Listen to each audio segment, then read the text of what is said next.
ஏமா ஜூலி, 1000 இருந்தாலும் ஒரு பொம்பளை பிள்ளை பிரஸ் மீட் கொடுத்து இப்படி அழும் போது பார்க்க கொஞ்சம் கஷ்டமா தான் இருக்கு. ஆனா ஒரு விஷயம் யோசிச்சு பாருமா, நீ கொஞ்ச நஞ்ச ஆட்டமா போட்ட, கொஞ்ச நஞ்ச பேச்சா பேசின, இன்னைக்கு உன் மேல வந்து டிவிக்கு ஆட்கள் அவதூறு பரப்பிட்டாங்கன்னு சொல்லிட்டு ஒரு குற்றச்சாட்டு வைக்கிற. கொஞ்சம் யோசிச்சு பாரு, நீ எவ்வளவு அவதூறு பரப்புன. டிவி கேக்கு எதிராக என்ன விஷயம் நடந்தாலும் அது உண்மையா பொய்யான்னு ஆராய்ச்சி பண்ணி பார்க்காமலே ஒரு விஷயத்த பத்தா திருச்சு பேசுறதுல உனக்கு தான் ஃபர்ஸ்ட் இடம். டிவி கேக்கு எதிராக எவ்வளவு பெரிய வீடியோ போட்டாங்க, எல்லார் மேலேயுமா வந்து அவதூறு பரப்பிட்டாங்க. உன் மேல மட்டும் இப்படி ஒரு குற்றச்சாட்டு வச்சிருக்காங்கன்னு சொன்னா நீ ப்ரூவ் பண்ணு, உன் மேல எந்த தப்பு இல்லைன்னு சொல்லி நிரூபிச்சு காட்டு. அதுக்கப்புறம் உன் மேல பொய்யா வந்து அவதூறு பரப்பின எல்லார் மேலேயும் கடுமையான நடவடிக்கை எடுப்பாங்க. ஆளானப்பட்ட விஜயனனையே வந்து வாடா பாத்துக்கலாம்னு சொல்லி கூப்பிட்ட ஆளு நீனு. டிவி கேக்கு எதிராக என்னென்ன வேலையெல்லாம் செய்ய முடியுமோ அனைத்து வேலையும் நீ செஞ்ச.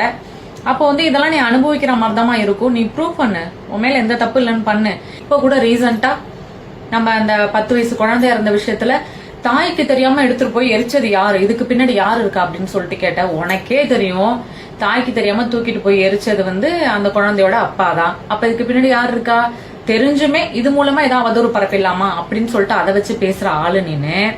இன்னைக்கு உனக்கு வந்தா ரத்தம், மத்தவங்களுக்கு வந்தா தக்காளி சட்னியா? டிஎம்கேக்கு எதிராக பேசின எல்லாரையுமே டிஎம்கே ஆட்கள் உங்க ஆட்களும் அவதூறா பேசியிருக்காங்க, ஆபாசமா பேசியிருக்காங்க, இதுவுமே இருக்கு. எங்களெல்லாம் கூட பேசியிருக்காங்க, பேசாதவங்க எல்லாம் யாரும் கிடையாது இங்க. சோ நீ பேசின பேச்சுக்கு உன்ன பதிலுக்கு பேசியிருப்பாங்க. ஆனா வந்து பெண்களை ஆபாசமா பேசுறது தப்புதான் அப்படின்னு இருந்தாலும் உங்க கட்சிக்கு எங்க கட்சிக்கு எல்லா கட்சிக்குமே அது பொதுவுதான். உங்க சைட்ல இருந்து வந்து யாராவது பெண்களை ஆபாசமா பேசாதீங்கன்னு சொல்லி தடுத்தாங்களா?